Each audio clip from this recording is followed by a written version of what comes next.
Salut à tous, nous sommes le jeudi 29 mars 2018. Voici les sujets que nous traiterons dans cette nouvelle édition du JT de Sciences Po X. Une marche blanche a été organisée hier, mercredi 28 mars, à la mémoire de Mireille Knoll. Cette octogénaire a été sauvagement assassinée parce que juive. Ce drame illustre un antisémitisme encore présent dans la société française. De nombreuses interrogations, de nombreuses questions ont pu être observées. Le Conseil représentatif des institutions juives de France a par ailleurs étonné par son refus d'accueillir certaines personnalités pour la cérémonie de deuil. Alors que révèle cet événement tragique?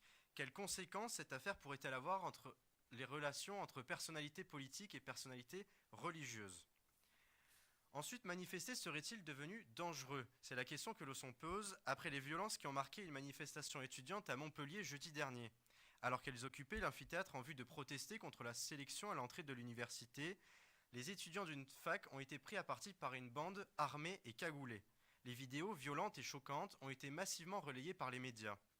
Mais qui sont ces hommes pour qui le débat doit se substituer à la violence, pour qui les étudiants qui protestent deviennent des cibles? Jeanne nous expliquera comment cette violence a pu rentrer à la faculté. Enfin, il s'agit d'un revers sans précédent pour les Kurdes de Syrie. Au nom de la lutte pour la paix, le dirigeant turc Erdogan et ses supplétifs syriens sont entrés sans heurts sur le territoire du Kurdistan syrien. Soutenue au préalable par la Russie, cette invasion revêt une forte connotation symbolique. Le dirigeant turc a toujours martelé sa volonté d'endiguer toute volonté à la souveraineté du peuple kurde. Cet événement peut avoir des répercussions sur la scène internationale. De plus, lundi 26 mars se tenait un sommet entre la Turquie et l'Union européenne, un sommet tendu qui semble éloigner encore plus la Turquie de son aspiration européenne. Une situation complexe que Baptiste vous analysera. Donc nous commençons avec l'assassinat antisémite de Mireille Knoll. Merci Jules. L'une de ses petites filles disait d'elle qu'elle ne croyait pas au mal. C'est pourtant lui qui a eu raison de l'existence de Mireille Knoll, retrouvée morte à son domicile ce vendredi 23 mars, coup de couteau et en partie calcinée, alors qu'ils intervenaient contre l'incendie qui s'était déclaré dans son appartement du 11e arrondissement de Paris. Âgée de 85 ans, Mireille Knoll était une rescapée de la Shoah et de la rafle du Veldiv de 1942 qui voyait l'arrestation massive de plus de 13 000 juifs. Revenue en France après avoir vécu au Canada, elle vivait dans le même HLM depuis plus de 50 ans.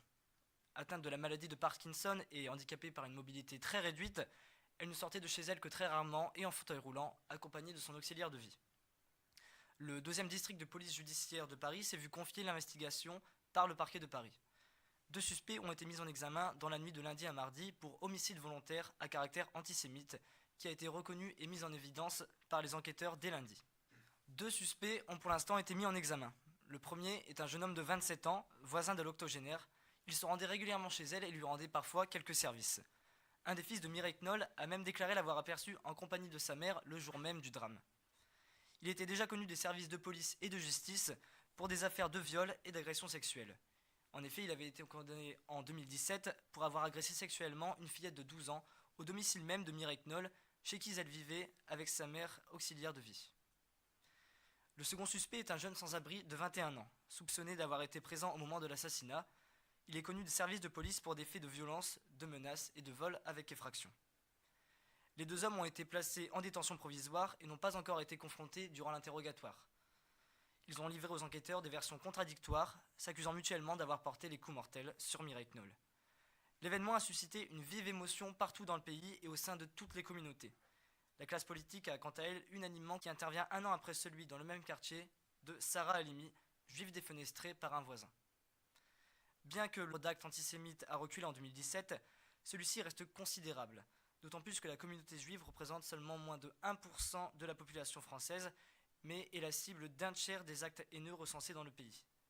Joël Merguit, président du consistoire israélite, déclare que cette succession de meurtres antisémites, il y en a eu 11 en France depuis 2006, nous rappelle que la communauté juive est la cible privilégiée de ceux qui haïssent la République et ses valeurs.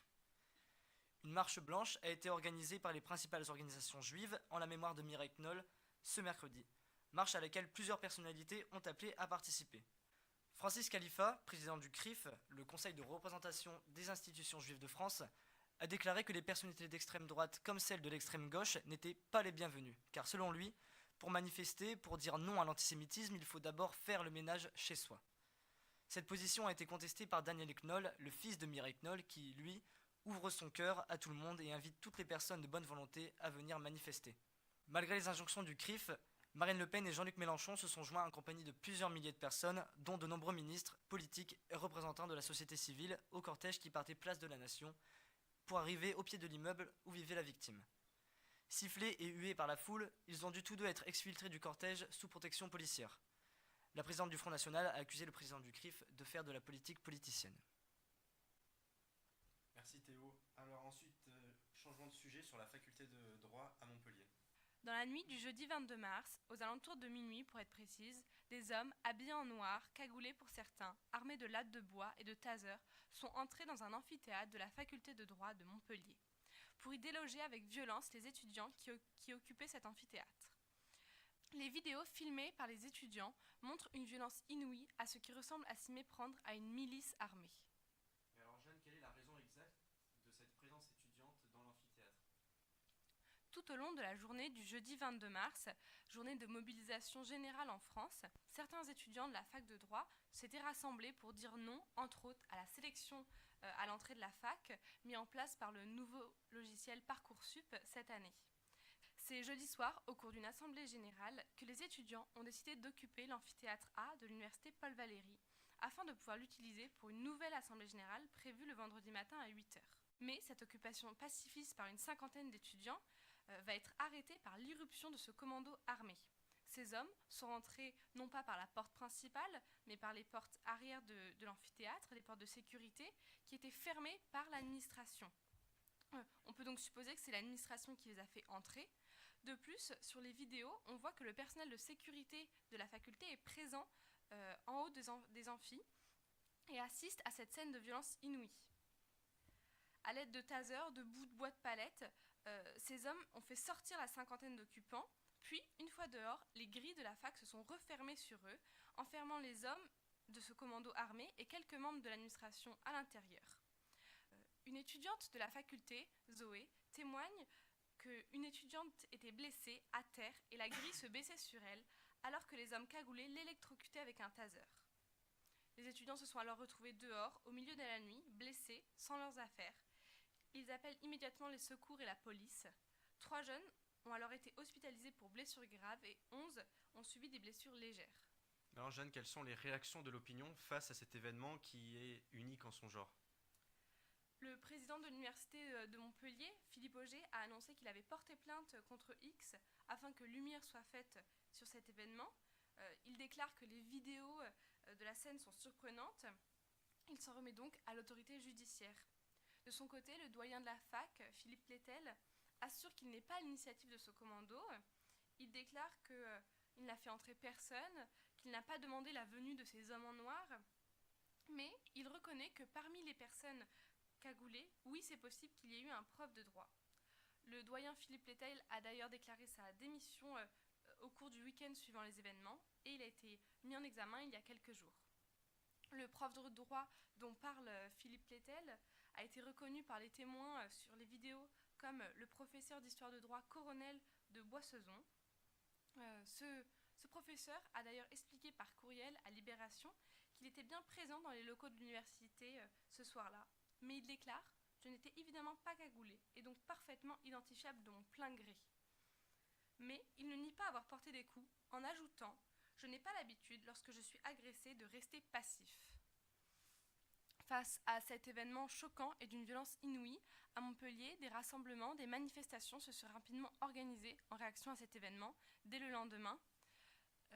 Mais il y a une scission entre les étudiants. D'un côté, les étudiants anti-blocage qui soutiennent le doyen Philippe Plétel et qui souhaitent la reprise des cours qui sont pour l'instant suspendus. Et de l'autre, les étudiants qui sont ralliés à la Ligue des droits de l'homme et qui souhaitent dénoncer cette violence inadmissible face à une manifestation qui était pacifiste. Cet événement prend lieu le 22 mars 2018, soit 50 ans après l'occupation de la résidence universitaire de jeunes filles qui avait lieu à Nanterre en 1968, qui était la genèse du mouvement de mai 68.